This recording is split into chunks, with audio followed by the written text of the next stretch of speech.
guy. Carlos Correa is adios, back with the Houston Astros after a deadline deal with the Twins. We will look back at Correa's time in Minnesota, how it ended, and what his legacy is. You will get Locked On Twins.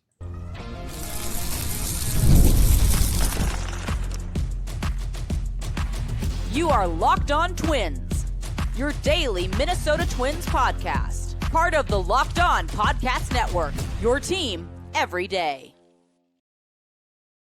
Hello again, everybody, and welcome back to Locked On Twins, your daily go-to source for the top Minnesota Twins insight, discourse, and analysis. Personally, it's my favorite show of the Imperial Locked On Podcast Network, which, by the way, brings you your team every day, and don't forget it. Don't forget to hit like and subscribe where applicable. I want you to subscribe right now if you haven't. I'm giving you a second. 1,000. Thank you for subscribing. I'm Dave Brown, an MLB writer who is never leaving Twins territory, at least as of this moment. I'm also a BBWAA member and a Hall of Fame voter. Across the Great Plains of cyberspace is Brandon Warne, who was born in Twins territory. He lives in Twins territory, and doggone it, he'll probably die in Twins territory, but hopefully not for a long time. Brandon was a Twins fan who became a Twins writer, and now he's both. You can find his work at the Access Twins newsletter and mine periodically at Zone Coverage. On this podcast, Carlos Correa is gone, and he's been gone for 2 days already. And what a strange 2 days it has been, with 40% of the team, as we knew it, scattered across the league. Brandon and I will look back at what the Twins accomplished with Correa here and what he accomplished, what they didn't, and how Correa will be and should be remembered. We'll also check back with how it ended, with Correa asking the Twins to get a deal done with the Astros, and only them, if they could, so they could send him home, so he could complete for the playoffs, and so he could play third base. Anything else you want, Carlos? And we'll see what's next for the Twins at shortstop, where Brooks Lee appears to be the guy for now. But first, this episode is brought to you by 5 Hour Energy Transfusion. Go to 5hourenergy.com, and that's the number 5, not the letter 5. Shut up. 5hourenergy.com, 5 as in numeral 5. So go there today to 5hourenergy.com and use my promo code. It's mine, and I'm letting you have it. Locked On Golf to receive 20% off your order. Only valid through September 30th. So that's this month and next. What is so funny? You just said Locked On Golf like someone introduces their Uncle Ralph. Like it was uncanny. I love it. I'm just trying to keep things light because this Correa episode is going to be an autopsy, a post-mortem, and I don't know that we're going to love what we find. Just as long as it's not a vivisection.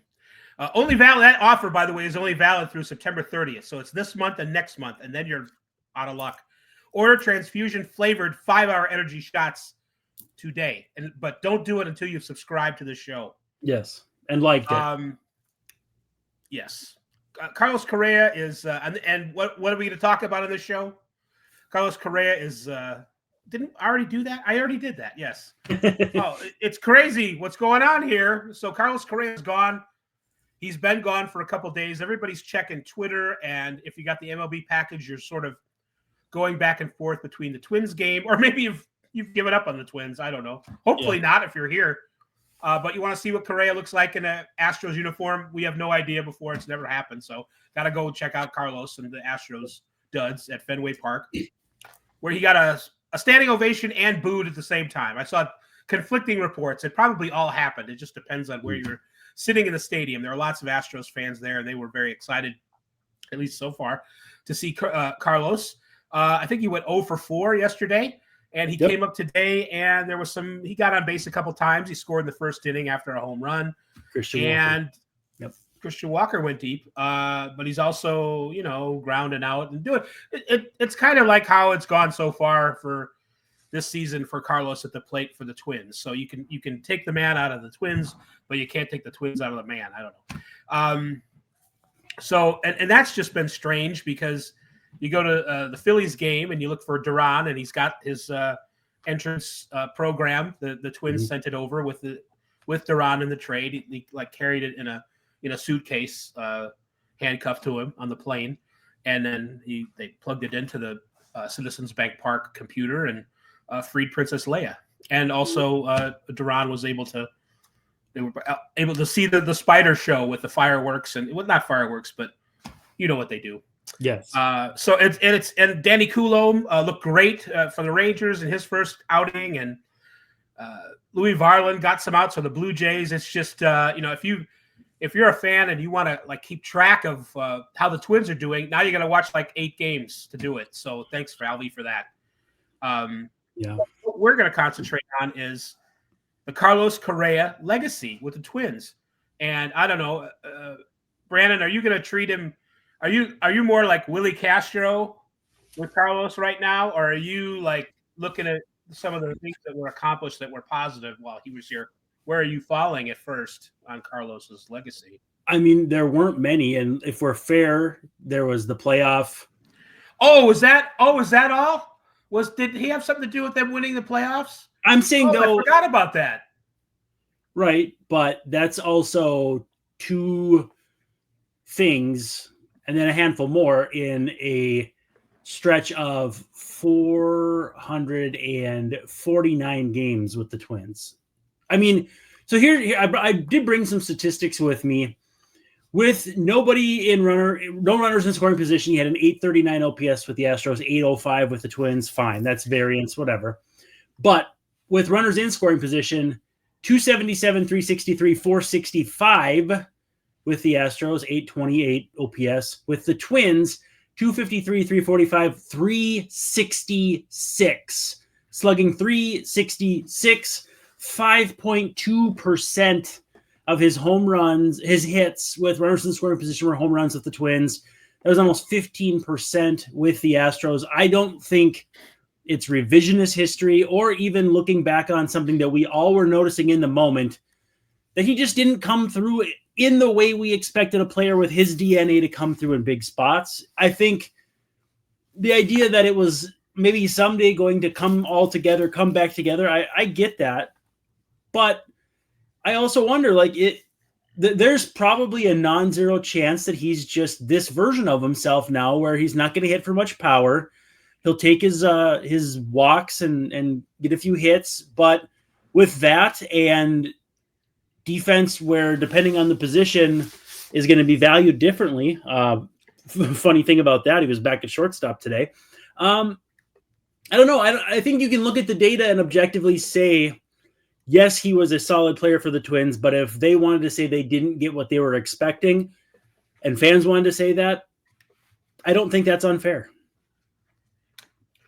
I mean, I was irritated by the 6-4-3 double plays, with runners at first and second or whatever, as much as anybody. I noticed it, didn't like it, wasn't happy about it, wondered when it was going to stop, when he was going to start hitting the ball in the air again.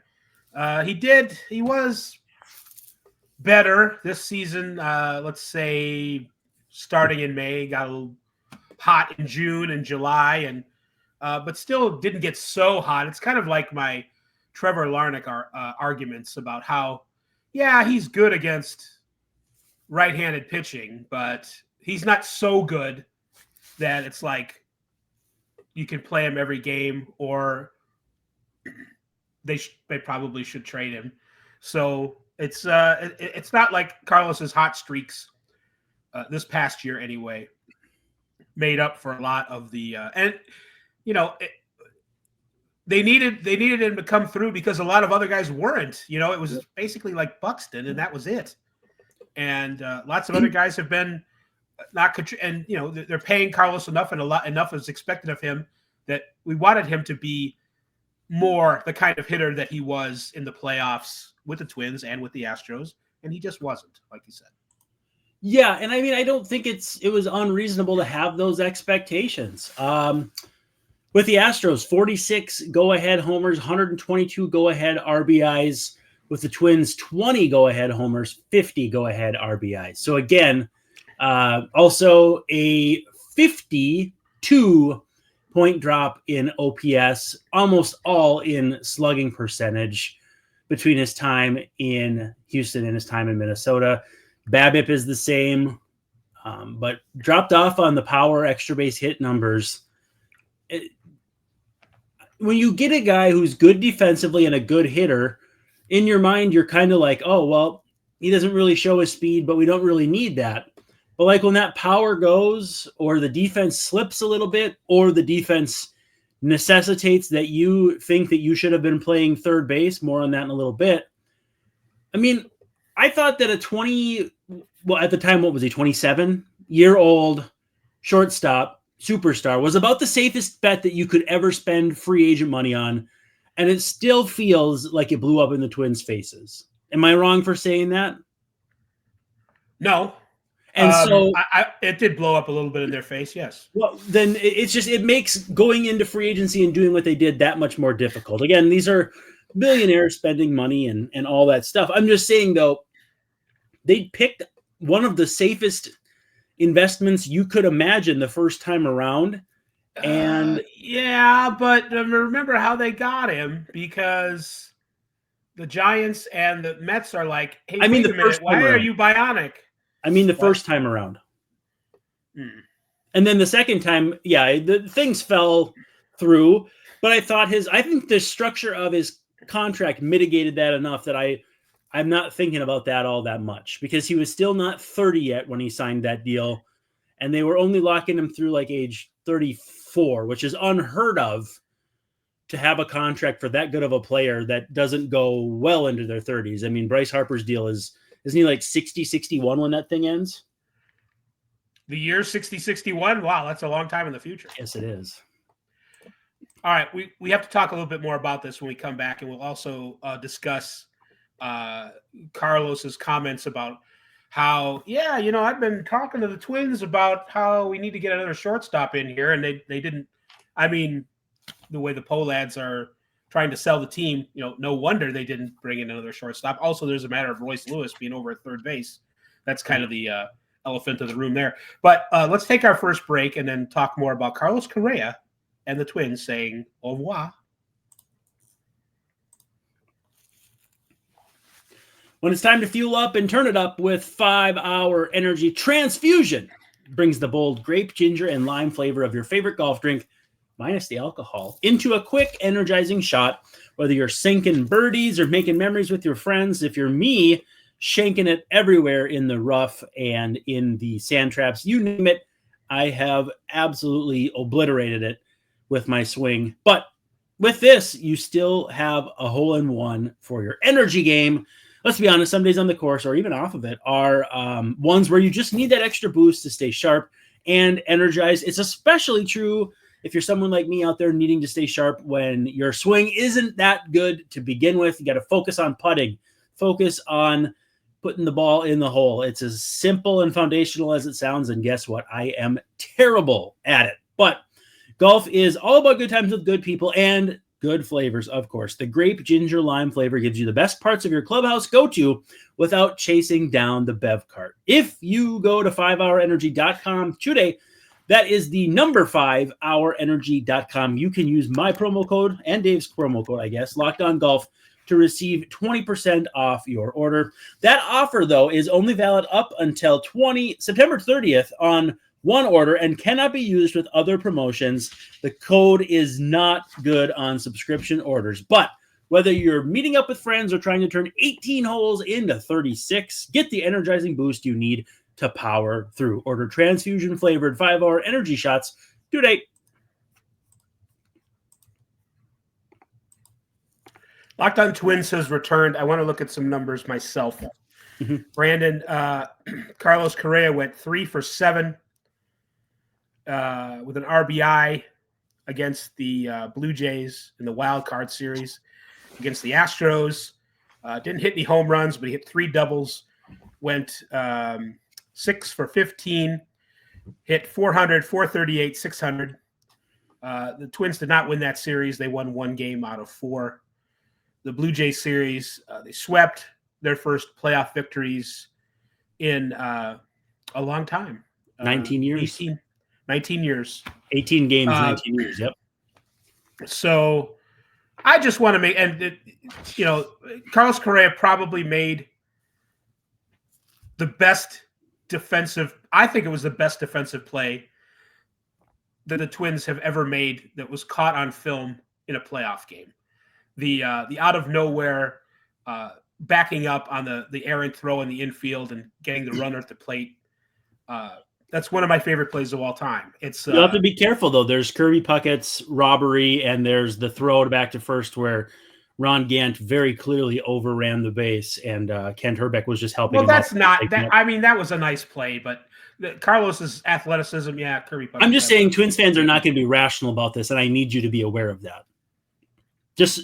I'm aware of Twins fans and their irrationalities, but yes, that was a great play, and it was a big moment in Twins history, and certainly the best play anybody's made in a Twins playoff game since Kirby Puckett. If I'm not mistaken, wasn't he bailing out Jorge Polanco too? Which, I mean, talk about an apt metaphor. Yes, for sure. I just want to make sure, if we're talking about Carlos Correa's legacy, that everybody keeps this in mind, that it was 19 years or whatever it was since they had won a playoff game, and series too, and it was largely his doing. So that is still a huge part of it's what, yes, granted, it is what makes how it ended disappointing, but it's a huge moment in Twins history, and Carlos Correa did it, and that's why they got him, and that's why he came through. And I'm not saying I'm forgiving the sins or whatever you call what's happened lately, but it's it puts to me as a dispassionate person into context how important he is in Twins history, despite all the things that went on here at the end that are not particularly fun. Yeah, I mean, I think that's fair, and a lot of this will crystallize the further we get from the Correa era, because right now the Twins haven't won a game in the post-Correa era. I mean, Carlos Correa has not particularly played all that well for the Astros either, but there's just, I think, a lot of raw feelings that are hard to parse through even 48 hours later. And at the same time too, though, I think there were just way too many ground ball double plays, pop-ups, and swings through sliders off the plate to be anything more than he wasn't a playoff dropper for the Twins. And the reason why you hang out with ugly friends is so you look better in comparison. The Correa being a non-playoff dropper, when you look at the rest of the organization for the previous 20 years, certainly makes him look much better.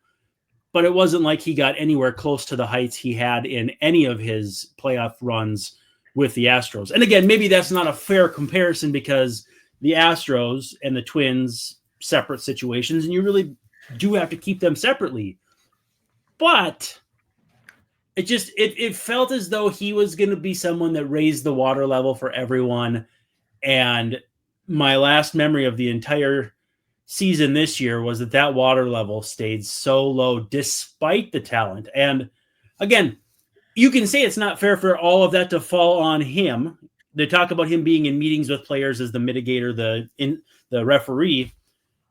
But at the end of the day, the man at the top falls on the sword. And I feel like that's kind of what had to happen here. Yeah, it's a different, it's a different question. What should the Twins have done? I think they did the right thing. Yeah, by making this trade, and I think the future will show that too. I really do, and maybe even the present a little bit. We'll see how. I wish him well. It'll be easier on him defensively to play third base. I think if he gets back there, yeah. Well, I think he'll go back to third because I think Pena's injury is temporary. I think it was and just even if it, it's not even a hamstring strain. It's just a temporary thing. That he just needs bananas because monkeys never. There's potassium. He needs to hydrate and get some potassium.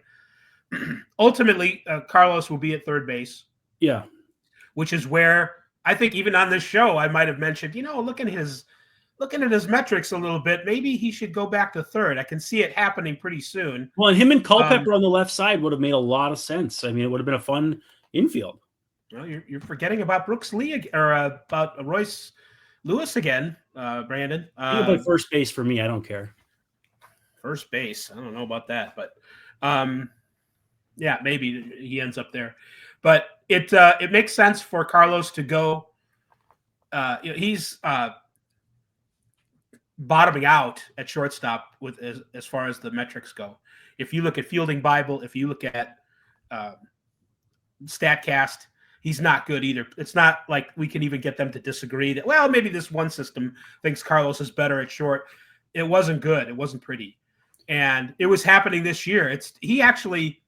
I know we've done shows about how his early metrics looked pretty good at shortstop. And we certainly have commented on how Carlos's you can tell when he's not on the field for the team because they don't play as well because he's not out there captaining shortstop and being in the middle of everything. That's right. This year that we've talked about that. Yeah. This has been June, July where it's really falling apart. And it's I don't know if this is he takes a lot of pains to get ready with his plantar fasciitis, with his barefoot practicing and all that stuff. I can't help but think that is a big part of what's going on. Mm-hmm. And it's going to be easier for him to, and I, also wonder if that feeds into why his offense hasn't been good. So this is certainly what he needs. The Twins did him well. They give up $33 million in the trade. It's not ideal. It's more than I would have given up or wanted to, but it's and it's funny too. Carlos said, and Bobby Nightingale had it in the Star Tribune that as recent or as long ago as 2023, he and Rocco had conversations about, or maybe the organization had conversations about getting another shortstop and moving him over to third base, which tough to do with Royce Lewis in the lineup, although we did see Royce dance a little bit with second base for a while. I wonder if that had something to do with this. Well, how convenient that Royce goes out to center to accommodate Correa, gets hurt, and is now the third baseman that prevents Correa from playing third. I don't know. It felt like he had a lot of things to get off his chest in a short period of time, and it maybe didn't come out the way he had intended. Yeah, well, we say the same thing about how Royce talks. So it's they both didn't. They both kind of tripped over their tongues a little bit when it came to And I don't know that they like. I don't know. I don't think they hated each other, but they're. It was a little bit of a personality mismatch, and maybe a defensive ability mismatch a little bit. Maybe the future for Royce Lewis is first base. I don't know. Is he even hitting well enough to worry about that? Like, do we have to have Royce Lewis in the lineup if he's been hitting better, but he's still. I need more power. I'm sorry, having him over there instead of Ty France would have been fine, but whatever. What's done is done. The Twins had their chances and didn't capitalize, so I'm not going to try to relitigate that either. Let's litigate some break time, and then when we come back, we'll talk more about the post Carlos Correa era with the Twins and what's next at shortstop and all that other stuff. Today's episode brought to you by Game Day Hue. So this hat that I'm wearing, the hat that Dave's wearing, this for me is a Vikings hat, but he's got the Twins colors that he's rocking, and they hit the mark. Game Day Hue makes clean, no logo gear with team-inspired colorways for every pro and college fan base. I'm not kidding. Go to GameDayHue.com and get lost in their inventory because they have an insane number of products. It's all about letting your colors speak for you. No giant logos, just smart, versatile style that works on game day, on the course, and anywhere in between. You can wear it on the golf course. It looks tremendous there, but I'm wearing it out, walking around. We went to a car show today, had my hat on. Obviously you can tell I had it on backwards as I got a little sunburnt, but you can rock it forward, backward. We got one for my wife too with a lower profile. They have something for everyone. And it's not just hats, by the way. We have the split shade gloves. If you're watching on YouTube, you can see mine. I don't see Dave's, but that's okay because mine is a very good example. They are made for the golf course, or they are the perfect gift for the fan who has everything. Again, I got the Vikings gold, but there are so many options on the website. You really got to check it out. Right now, you can get 15% off with MLB 15 That's the code MLB15 at GameDayHue.com. That's GameDay, HUE, like HughJackson.com. This code even stacks on bundle deals. So now is the time to load up. Let your colors talk, because colors speak louder than words. That's GameDayHue.com, code MLB15. Locked on Twins, final segment. See ya, C4. Minnesota Twins begin post-Carlos Correa era. Here's a quote. I've been wanting to play third base for the past couple of years, but it wasn't happening in Minnesota, Correa said. We are waiting for a shortstop to come in, just sitting there by the side of the road waiting. And now that I get to play third base, at least for a day, until he had to go back to shortstop because Jeremy Pena was hurt, it would be great for me at this stage of my career. So who's going to play shortstop for the Twins? So far, it's going to be Brooks Lee. And Brooks Lee, if you look at Brooks Lee's defensive metrics overall, they are horrendous. He's been surprisingly, shockingly bad defensively, mostly at third. That's where most of the bad has been. He's been okay at second and relatively okay at short. Actually, probably better there than third or second, which is kind of weird, but also it could also be noisy defensive metrics in season, unreliable, whatever. The eye test, he looks okay there. I don't think Brooks Lee is going to be the long-term solution at shortstop for the Twins. Maybe the rest of this season, I think it's fair to give him a shot and see how he does there. But they got a couple guys in the minor leagues, at least a couple, who are, one of them just got there. Houston, their first-round pick this year.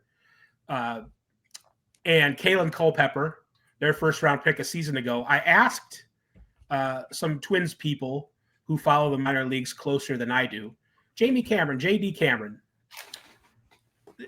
Merrick's reputation is on defense. You can go to the Mighty Muscles website and see some great plays that he's made already. He just made his professional debut. Looks like a defensive shortstop. So I don't know if he's going to hit or what the deal is there, but it looks like he can go get it on defense. Culpepper, I asked Cameron about it, and he says he's going to be a major league shortstop. He's only in Double-A. He kind of just got there, but recently enough. So I don't know how much longer the Twins are going to keep him in the minors. I hope certainly for the rest of the season. Mm-hmm. I don't see him breaking spring training with the team. I think that would be premature.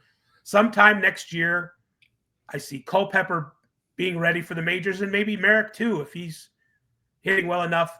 I don't think his hit tool is anywhere close to Culpepper's, but to me, it looks like Culpepper is the long-term, everyday shortstop solution for the Twins. But I don't know exactly when that's supposed to start. So I'm excited about it, but Lee is going to have to take the position at least for, let's say, another calendar year at the least. Do you think there's any chance Culpepper is a skip AAA kind of prospect? Do we do that anymore? I mean, the Twins have done it historically with guys. I mean, Kirby Puckett had a very brief stopover. I mean, again, this is all over many years, but in Toledo, but he was mostly quick through the minors. Chuck Knobloch, Joe Mauer, Byron Buxton, Miguel Sano, and you can make arguments against the last few that probably shouldn't have done that. But I don't know if that's something they would consider or not. But I will say this. I was sitting here thinking, like, who's going to play short if Brooks Lee gets hurt? And it's because I forgot Ryan Fitzgerald was on the team. And I suppose we'll get a good look at him or a look at him at some point, maybe even Sunday, if they do the Sunday's best lineup with Jose Urena starting. I can't believe that's actually a thing. We'll see, I guess. But it's shortstop. Yeah, I mean, I think they'll give Culpepper as much as he can handle, and he'll drive his car or drive his path to the major leagues as quickly as he safely can and as the Twins see fit. So I think it could be, maybe early next year. I have a hard time seeing any sooner, though. I don't think that Luke Keyshaw is a shortstop. I don't No. know. No. I'm very interested to see exactly how he fits into second base, though. Yes. That's one of the more interesting, and maybe this should be its own show. Like, well, what are we looking for here in the second half with all these new players and potentially other new players still to come in the minors? That's the most I'm very curious about. If there's a chance that he can play second, I think that's great. I don't know if is he a good enough hitter to play first or the outfield? I mean, maybe he is. Outfield's going to be so tricky, and we're going to have to do that too. You got to unpack Roden, Outman, Buxton, Larnick, Wallner, and that's just the big league-ish guys. You remember too that they have prospects that they like. Gabby Gonzalez just came up to AAA. We'll see what he does. He's one of the very few that hits right-handed. There's a lot to sort out in the next. I mean, you could cut it into the last 2 months, the next calendar year, the next everything. There's more questions than answers, and it's not by a small margin. With Fitzgerald in the majors backing up, I think we'll see a lot more of Peyton Eales at short for St. Paul. I wonder if that. Yeah, I think that might be a guy that the team is going to look at in the second half as far as a Willie Castro utilitarian kind of a player. Mm-hmm. Maybe a little bit like a Keyshaw who you can put at different positions, and maybe shortstop is one. I don't really have a scouting report on him at short, so I don't know. Right. But I wonder if next year he is the backup shortstop. I don't know. We'll see how Lee does and how soon we'll have Culpepper to deal with as far as people that they're bringing up from the minors. So there are some. They have a little bit of depth. They've traded Correa, but they have guys, and some of them are pretty good and have good pedigrees. So we'll see. There's different kinds of answers to this question, but I think Lee can be the shortstop for now. Maybe Eales will be the backup in the future, and then Culpepper will come up, and maybe he'll play so much and so well that we won't have to worry too much about the main thing I want to come back to is this is not the White Sox. Why you got to rag on the White Sox? Yeah, well, I just mean though, like all the fans who are like, "Oh, they blew it up." Yeah, but there are still pillars in place. It doesn't have to be abandon all hope, ye who enter here. But it's going to be ugly for a while as these guys get to know each other and gel together. Like Bert Blyleven famously said at Fan Appreciation Day in 1986, and like Andy McPhail said, we were just trying to get our act together, and we won the whole dang thing. So World Series 2026, let's go. I will say this. We didn't really talk about it a lot. I do worry that Joe Ryan was almost traded at the deadline. I think it was actually pretty close to happening. And I worry that it's going to happen in the offseason. So as far as, that would be nearly a complete teardown if he goes. Yes. And that changes the whole calculus of everything. So I think that would be a mistake, probably. For the things that I've seen that they were willing to, for Jarren Duran or who was the other guguy? Their other left-handed hitting outfielder in right field, but on the Red Sox. Wilyer Abreu? Yeah, Abreu. I don't. He's a good player. They're good players, but you don't trade for. Why would you trade a 29-year-old pitcher for a 28-year-old outfielder in Jarren Duran? That makes no sense to me. It doesn't. He's established himself, but I think they've added some guys who can play the outfield. You can get. I agree that they need a better left fielder, but I don't know if that's the way that you go about doing that. So right, yeah. I'm concerned that they're just waiting for their next opportunity to move Joe Ryan, and I think that would be devastating. Really upset people, including me. So, yeah. And hey, we want to make sure you're subscribed to Locked On Twins. That way you don't miss any of the great Twins content that we've got for you. That includes the Twins postcast, which perhaps you've heard today with Luke Inman live after the final out of every game. Twins lost another one-run game in Cleveland today. Shockaroo. 14 So straight. you don't want to miss that content. You get 2 shows for the price of 1, and it's all actually free. Great. Finally, we want to thank you for making Locked On Twins your first listen today, or maybe your second listen. For your next listen, check out the all-new Locked On MLB Game Night, which brings you every game, every night, all season long. And what a season it's been. Emphasis on the long. Get local analysis on a national scale. Find MLB Game Night on Locked On MLB on YouTube or wherever you listen to podcasts. So we went a little over again, but for my friend Brandon Warne, this is Dave Brown wishing you all a very pleasant good evening, saying we will Alexei Casilla. He's not playing short tomorrow night. Carlos Correa tomorrow night. Yeah, where? Well, for the Astros. Sabato homers twice tonight, by the way. Oh, did he? Yeah. He's going to have to fight Royce Lewis for first base.